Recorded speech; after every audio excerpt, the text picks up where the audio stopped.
الحمد لله رب العالمين۔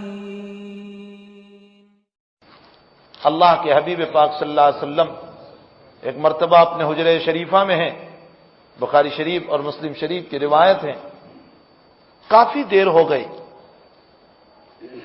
حضرت جلدی تشریف نہیں لائے، حالانکہ حضرت کا عشاء کی نماز میں معمول تھا لو اجتمعوا، اگر لوگ جمع ہو جاتے جلدی، حضرت جلدی پڑھا دیتے عشاء کی نماز، اور اگر لوگ دیر سے آتے حضرت دیر سے پڑھاتے۔ اصل میں اللہ کے نبی اپنے صحابہ کا بڑا خیال فرماتے تھے، بہت خیال فرماتے، اور چونکہ اکثر انصار صحابہ کھیتی والے تھے اور کھیت والے لوگ شام کو دیر تک کام کرتے رہتے، تو اگر صحابہ کرام جلدی آ جاتے تو اللہ کے حبیب جلدی نماز پڑھا دیتے عشاء کی، اور اگر صحابہ کو دیکھا کہ ابھی لوگ آئے نہیں ہیں تو حضرت عشاء کی نماز میں تھوڑی تاخیر کرتے۔ شاہ ولی اللہ صاحب رحمۃ اللہ علیہ نے لکھا ہے، حجت اللہ البالغہ میں حضرت فرماتے ہیں کہ اصل تو یہ ہے کہ ہر نماز وقت ہونے کے بعد جلدی ہی پڑھنا چاہیے، اس لیے کہ جب وقت ہوتا ہے تو اللہ کا امر، اللہ کا حکم بندوں کی طرف متوجہ ہوتا ہے اور بندوں سے کہتا ہے صلو، نماز پڑھو، نماز پڑھو، نماز پڑھو۔ اللہ کا حکم جو قرآن میں ہے نا، وہ ہم کو بار بار وقت ہوتے ہی کہہ رہا ہے۔ ظاہر سی بات ہے کہ دنیا کا کلکٹر ہمیں حکم دے اور اس میں تاخیر نہیں کر سکتے، تو اتنا بڑا رب ہم کو حکم دے اور ہم اس میں تاخیر کریں گے؟ معلوم یہ ہوتا ہے کہ وقت ہوتے ہی نماز پڑھنا چاہیے، لیکن چونکہ کچھ عوارضات ایسے ہوتے تھے جس کی بنیاد پر نبی اکرم صلی اللہ علیہ وسلم صحابہ کی کچھ رعایتیں فرما لیا کرتے تھے۔ اسی لیے آپ دیکھیے، ویسے مسجد نبوی کا معمول تو حضرت کا یہی تھا کہ فجر کی نماز اندھیرے میں شروع ہو جاتی تھی۔ حضرت انس رضی اللہ، ابو برزہ رضی اللہ تعالیٰ عنہ سے کسی نے سوال فرمایا کہ اللہ کے حبیب فجر کی نماز کب پڑھاتے تھے؟ تو فرمایا کہ صبح سحری کھا لیتے اور سحری کے بعد تھوڑی دیر کے بعد، اور سحری کھانے کا معمول بالکل انتہا پر تھا، اخیر میں کھاتے تھے، اور صبح صادق کے بعد فوراً تھوڑی دیر میں جماعت کھڑی کر دیتے تھے حضرت۔ فرمایا سحری اور صبح نماز کے بیچ میں کتنا فاصلہ حضرت کا ہوتا تھا؟ فرمایا 50 آیتیں پڑھنے کے برابر، یعنی 50 آیت تم کتنی دیر میں پڑھ سکتے ہو، اتنا فاصلہ ہوتا تھا۔ اس سے یہ معلوم ہوتا ہے کہ فجر کی نماز اللہ کے حبیب پاک صلی اللہ علیہ وسلم اندھیرے میں صبح صادق ہونے کے تھوڑی ہی دیر بعد شروع کر دیتے تھے۔ اب اس کی مختلف وجوہات ہیں۔ آپ کہو کہ ہمارے حنفیہ کے وہاں تو اجالے میں پڑھنے کا مسئلہ ہے، اسفروا بالفجر فإنه اعظم للأجر۔ ہاں، حنفی علماء چونک اٹھتے ہیں اس تقریر سے، اسفروا بالفجر فإنه اعظم للأجر۔ اللہ کے حبیب فرماتے فجر کی نماز کو اجالے میں پڑھو، جماعت بری ہوگی تو اجر زیادہ ملے گا، تو خود فرماتے ہیں اجالے میں پڑھو، اور حضرت جلدی پڑھتے تھے۔ اس کی مختلف وجوہات تھی۔ پہلی وجہ تو حضرت یہ تھی کہ اصل میں مسجد نبوی میں صحابہ کرام وقت سے پہلے، صبح صادق سے پہلے ہی آ جاتے تھے، مسجد بھری رہتی۔ آج بھی حرمین میں چلے جاؤ، اگر فجر کی اذان ہوئی اور آپ پہنچتے ہیں تو آپ کو جگہ اندر میں نہیں ملے گی، باہر بیٹھنا پڑے گا۔ 3:30 بجے سے لوگ چلنا شروع ہو جاتے ہیں۔ تو جب لوگ آ چکے ہیں اس وقت مسجد نبوی بھر چکی ہے صبح صادق سے پہلے ہی، تو اب انتظار کرنے کی ضرورت کیا رہی؟ اس لیے اللہ کے حبیب پاک صلی اللہ علیہ وسلم جماعت جلدی کھڑی کر دیتے تھے۔ دوسری وجہ یہ بھی تھی کہ اصل حضرت بہت لمبی قرات فرماتے تھے۔ راوی حدیث فرماتے ہیں کہ 7 سے لے کر 100 آیتیں پڑھتے تھے 2 رکعت میں ملا کر۔ 7 سے 100 اب حساب کرو، سورہ بقرہ کی 286 آیتیں ہیں، اس میں سے 7 یا 100 آیتیں نکالو، یعنی چھوٹی آیتیں ہوتی تو 100 اور بڑی آیتیں ہوتی تو 7۔ 7 آیتوں کا مطلب 286 میں سے اگر آپ نکالو گے تو سورہ بقرہ 2.5 پارے کی ہے، 286 آیتیں، تو 7 آیتیں کم سے کم 6 رکوع ہو گئے۔ حضرت فجر کی 2 رکعت کے اندر اتنا پڑھتے تھے، 6 سے 7 رکوع۔ اب اگر اجالے میں حضرت نماز شروع کرتے اور اتنا لمبا پڑھنا ہوتا تو حضرت کی نماز کب پوری ہوتی؟ آفتاب طلوع ہوتا تب۔ اس لیے حضرت غلس میں، اندھیرے میں نماز شروع کر دیتے تھے اور اتنا پڑھتے تھے، اور ادھر لوگ بھی موجود ہیں، تو پھر تاخیر کرنے کی کوئی ضرورت نہ رہی، یہاں تک کہ آپ کی نماز ختم ہوتی تھی جب اجالا ہو چکا ہوتا تھا۔ یہی ہمارے امام طحاوی رحمت اللہ علیہ کا بھی مسلک ہے۔ اگر علماء احناف ہو تو اس مسئلے کو سمجھے۔ عام حنفیوں کا مسلک تو یہ ہے کہ اجالے میں شروع کرو، اجالے میں پوری کرو، لیکن اتنے وقت پہلے پوری کر لو کہ اگر کوئی خرابی آ گئے دوسری مرتبہ پڑھنا پڑے تو سکون سے پڑھ سکو۔ لیکن امام طحاوی رحمۃ اللہ علیہ فرماتے ہیں کہ جب حدیث شریف میں غلس میں پڑھنے کا بھی آیا ہے، اندھیرے میں پڑھنے کا بھی آیا اور اجالے کا مسئلہ بھی آیا ہے، تو اب یہ کیوں نہیں کرتے کہ اندھیرے میں شروع کرو، اجالے میں پوری کرو، تاکہ دونوں روایتوں پر عمل ہو جائے۔ اور عاشق وہی ہے جو اپنے معشوق کی تمام باتوں پر عمل کرے، محمد الرسول اللہ صلی اللہ علیہ وسلم کی تمام باتوں پر عمل کرے۔ امام طحاوی فرماتے ہیں کہ اندھیرے میں شروع کرو، اجالے میں پوری کر لو۔ دابھیل میں جب علامہ شبیر احمد عثمانی رحمۃ اللہ علیہ پڑھاتے تھے، کبھی کبھی حضرت کو نماز پڑھانے کا شوق ہوتا تھا، تو حضرت صبح صادق ہوتے ہی فوراً مسجد میں آ جاتے اور اذان کے بعد 10 منٹ کا وقفہ دیتے اور خود ہی حضرت مصلی پر کھڑے ہو جاتے۔ اب جہاں طلبہ کو پتا چلتا کہ علامہ نماز پڑھانے کے لیے کھڑے ہوئے تو دورے دورے لوگ علامہ کے پیچھے نماز پڑھنے آ جاتے تھے، چونکہ علامہ بہت بڑے قاری بھی تھے۔ حضرت کتنا پڑھتے تھے؟ 2 رکعت میں ملا کر آدھا پارا پڑھتے تھے اور اطمینان سے سب کو نماز مل جاتی تھی۔ تو اللہ کے حبیب جو اندھیرے میں شروع فرماتے تھے اس کی وجہ یہ تھی کہ اصل میں وہاں تو سارے لوگ موجود ہیں، تاخیر کرنے کی ضرورت نہیں ہے۔ اسی لیے تو ہمارے وہاں بھی رمضان میں یہی مسئلہ ہے کہ صبح صادق کے بعد سارے لوگ موجود ہوتے ہیں۔ اب اگر تم نے تاخیر کر دی تو نقصان ہوگا۔ ایک نقصان تو یہ ہوگا کہ اگر تم نے رمضان میں تاخیر کی تو لوگ کب سے بیدار ہوئے ہیں، کوئی تہجد کے لیے، کوئی سحری کے لیے بیدار ہوئے ہیں، تمہاری تاخیر کی وجہ سے وہ اکیلا اکیلا نماز پڑھ کے سو جائے گا، اس کی جماعت جائے گی، یا پھر وہ نماز چھوڑ کر سو جائے گا تو اس کی نماز قضا ہو جائے گی۔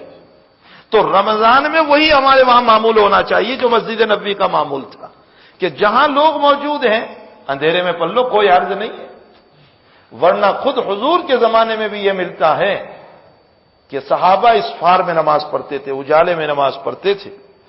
اس لیے کہ بخاری شریف کی روایت میں مل رہا ہے، ایک صحابی رضی اللہ تعالیٰ عنہ فرماتے ہیں کہ میں نے نبی کریم صلی اللہ علیہ وسلم کے پیچھے فجر کی نماز پڑھی اور تحویل قبلہ ہو چکا تھا، یعنی قبلہ بدل چکا تھا، بیت المقدس سے کعبۃ اللہ بن چکا تھا۔ اب میں حضرت کے پیچھے نماز پڑھ کے چلا، میرے قبیلے میں، کہاں میرا قبیلہ؟ بنو عمرو بن عوف یعنی قبا، اور قبا مدینۃ المنورہ سے کم 5 کلومیٹر یا 6 کلومیٹر ہے۔ یہ صحابی فرماتے ہیں کہ میں فجر کی نماز حضرت کے پیچھے پڑھ کر کے چلا، وہاں پہنچا تو میں نے دیکھا کہ میرے قبیلے والے جو ہیں وہ ابھی بیت المقدس ہی کی طرف منہ کر کے نماز پڑھ رہے، ان کو مسئلے کا پتہ ہی نہیں، ابھی اطلاع نہیں پہنچی۔ میں نے ان کو جا کر کے یہ کہا، ارے بھائیو قبلہ بدل چکا ہے، یعنی اب تو کعبۃ اللہ ہو چکا ہے۔ اس کا مطلب یہ نکلا کہ اور مساجد میں لوگ تاخیر سے آتے تھے تو وہاں ذرا تاخیر سے نماز ہوتی تھی۔ مسجد نبوی کا مسئلہ یہ تھا کہ وہاں لوگ پہلے سے آ جاتے تھے، اس لیے جلدی نماز ہو جاتی تھی۔ اس سے مسئلہ ثابت ہوا کہ یہ غلط اور اسفار کے جھگڑے ہی غلط ہیں۔ اگر لوگ آ جائیں تو جلدی نماز پڑھ لی جائے، اور اگر لوگ نہیں آ رہے تو تھوڑی تاخیر سے نماز پڑھائی جائے۔ البتہ عشاء میں حضرت کا معمول گرامی یہ تھا کہ اگر لوگ جلدی آ گئے تو جلدی جماعت ہو جاتی تھی، اگر لوگ نہیں آئے ہیں، کھیتی کرنے والے لوگ تھے تو حضرت تھوڑا سا انتظار کر لیتے تھے۔ لیکن کبھی کبھی نبی اکرم صلی اللہ علیہ وسلم نے تاخیر بھی فرمائی، کبھی حضرت نے تاخیر فرمائی ہے۔ احادیث مبارکہ اور قرآن کو سمجھنے کے لیے محاوروں کو سمجھنا ضروری ہے۔ جب تک محاورہ اور ماحول کو نہیں سمجھیں گے وہاں تک روایات اور قرآن سمجھ میں نہیں آتا۔ قرآن جب کوئی بات کرتا ہے نا تو وہ اللہ کلام تو اس کا ہے، لیکن آسمانی دنیا کے محاورے میں وہ بات نہیں کرتا، تمہارے ماحول کو سامنے رکھ کر بات کرتا ہے۔ اب اگر یہی ہم نے نہیں سمجھا ہے تو قرآن کیسے سمجھ میں آئے گا؟ قرآن جب بھی بولتا ہے تو مخلوق کے محاورے کو اور ماحول کو سامنے رکھ کر، جیسے میں بہت موٹی سی مثال سے آپ کو سمجھاؤں، اللہ تعالیٰ قرآن کریم میں دنیا کے پیچھے دوڑنے والے کی مثال عجیب طرح پر دیتے ہیں۔ فرمایا کہ جو انسان حلال و حرام کی تمیز کیے بغیر دنیا کے پیچھے دوڑتا ہے، اس کی مثال ایسی ہے، یحسبہ الظمآن ماء، جیسے وہ پیاسا آدمی جسے پانی کی سخت ضرورت تھی اور وہ روڑ پر دوڑنے لگا، ریت پر دوڑنے لگا، اور اس کو چمکتا ہوا روڑ پانی نظر آیا، ریت پانی نظر آیا۔ آپ جب دوپہر میں دوڑتے ہیں روڑ پر تو آپ کو دور سے روڑ پر پانی نظر آتا ہے کہ نہیں؟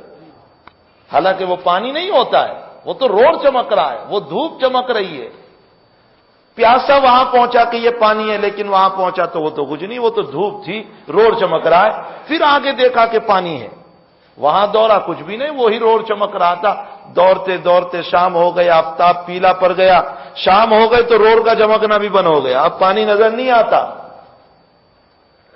اب اس نے سوچا کہ چلو واپس چلو، شاید پیچھے پانی مل جائے، بہت آگے آ گیا ہوں، پانی کہیں نہیں، لیکن پیچھے آنے کا اس کو موقع ہی نہیں ملا کہ وہ اتنا پیاسا تھا کہ جان دے بیٹھا وہاں پر ہی۔ اللہ اس مثال کو قرآن میں، یہ محاورہ ہے کہ نہیں ہمارا محاورہ، اللہ اس محاورے میں اب بول رہا ہے، یحسبہ الظمآن ماء حتی اذا جاءہ، وہاں پہنچا، لم یجدہ شیئا، وہاں پانی وانی کچھ نہیں ملا۔ اسی طرح یہ دوڑتا چلا گیا، حلال و حرام کی تمیز کیے بغیر دولت کے پیچھے دوڑتا چلا گیا، زندگی کی شام ہو گئی، بڑھاپا ہو گیا۔ اب اس نے سوچا کہ میں واپس چلوں تاکہ کچھ اعمال کر لوں، لیکن اب بڑھاپے سے جوانی کہاں واپس آئے گی، بس بڑھاپے میں موت ہی کی طرف چلا گیا۔ تو اللہ نے اس کی پوری زندگی کا دفتر رکھ دیا، فوفاہ حسابا، کہ تجھے ملا تو کچھ نہیں، یہ گناہوں کا ڈھیر دیکھ لے تیرا۔ اللہ کس محاورے میں بات کر رہا ہے؟ ہمارے محاورے میں۔ قرآن اور حدیث کو سمجھنے کے لیے ضروری ہے کہ ہم اپنے محاورے کو سمجھیں، اپنے ماحول اور محاورے کو جب سمجھتے ہیں نا تو قرآن اور حدیث ہمیں سمجھ میں آتا ہے، ورنہ تو ذہنوں میں اشکالات ہی ہوتے رہیں گے پھر تو، اگر جو ہم نے محاورہ اور ماحول کو نہیں سمجھا۔ تو نبی کریم صلی اللہ تعالی علیہ وسلم کی اپنی مسجد کا معمول تو یہی تھا کہ لوگ بہت پہلے سے آ جاتے تھے، حضرت صبح صادق کے تھوڑی دیر میں جماعت کھڑی کر دیتے تھے، لیکن اور مساجد کا معمول یہ تھا کہ لوگ جلدی نہیں آتے تھے، تو وہاں اسفار میں پڑھنا بھی ثابت ہے۔ عشاء کی نماز میں حضرت کا معمول یہ تھا کہ لوگ آ گئے جلدی پڑھا دی، لوگ نہیں آئے تو تھوڑی دیر بھی کر دی، صحابہ کی حضرت رعایت فرما لیا کرتے تھے۔ لیکن کبھی کبھی عوازر کی بنیاد پر، عذر کی بنیاد پر حضرت نے عشاء کی نماز میں کافی دیر بھی کر دی، کچھ مسئلے کو بتانے کے لیے، کسی بات کی طرف متنبہ کرنے کے لیے۔ مثلا ایک مرتبہ حضرت عمر، عبداللہ ابن عمر فرماتے ہیں کہ ابا جان فرماتے ہیں حضرت عمر رضی اللہ تعالیٰ، اس زمانے میں عورتیں بھی مسجد میں آتی تھی اور عورتوں کے لیے علیحدہ کمرہ بھی نہیں تھا، اسی مسجد میں پیچھے عورتیں ہوتی تھی، اور گھروں پہ بچوں کو رکھنے والا کوئی نہیں تو عورتیں بچے لے کر بھی آتی تھی، مسجد ہی میں آتی تھی۔ اتنی دیر حضرت نے اپنے حجرے میں کر دی، اپنے کمرے مبارکہ میں کر دی، عشاء کے لیے تشریف بھی نہیں لائے، اور وہاں معمول امام کے انتظار کا تھا، یہ نہیں کہ چلو امام نہیں آیا تو کوئی اور کھڑا ہو جائے، ہاں سارے ہاتھ ہو گئے، امام صاحب ہے نہیں چلو۔ آج کل تو تون تون کی نماز ہو گئی۔ تون تون کی نماز کا کیا مطلب؟ یہاں ٹن بجا اور چلو، امام صاحب نہیں ہے، ارے کوئی عرض نہیں، ہم پڑھا لیں گے، سبھی امام بن جاتے۔ غلط ہے یہ بات۔ جس امام کے ہم مقتدی بن رہے ہیں، اگر 2 منٹ ہو گئے ہم اس کا انتظار کر لیں تو کیا حرج ہے اس کے اندر؟ کیا یہ متعین کردہ ہمارا وقت اللہ کی طرف سے متعین ہوا ہے؟ اگر 2 منٹ کبھی آگے پیچھے بھی ہو گئے اس میں کیا ہو سکتا ہے؟ اگر آپ انسان ہیں تو امام بھی تو انسان ہی ہے، اس کے بھی تو لوازمات ہیں، اس کی بھی تو ضروریات ہیں، کبھی اس کا بھی کوئی مسئلہ ہو سکتا ہے۔ لیکن بس جیسے زر خرید غلام ہو ہمارا، ہم نے اپنے پیسوں سے جیسے امام کو خرید لیا کہ ہم 1 منٹ برداشت کرنے کے لیے تیار نہیں ہے کہ 1 منٹ کی تاخیر کیوں ہوئی۔ پچھلی تاریخ اگر دیکھو گے تو قطعاً یہ مسئلہ نہیں تھا، وہاں تو مسئلہ یہ تھا جو سنت رسول کہ اللہ کے حبیب حجرہ شریفہ سے چلتے ہیں تو صف والے کھڑے ہوتے تھے، وہاں کوئی گھڑی نہیں تھی، وہاں کوئی وقت کی تعین نہیں تھی۔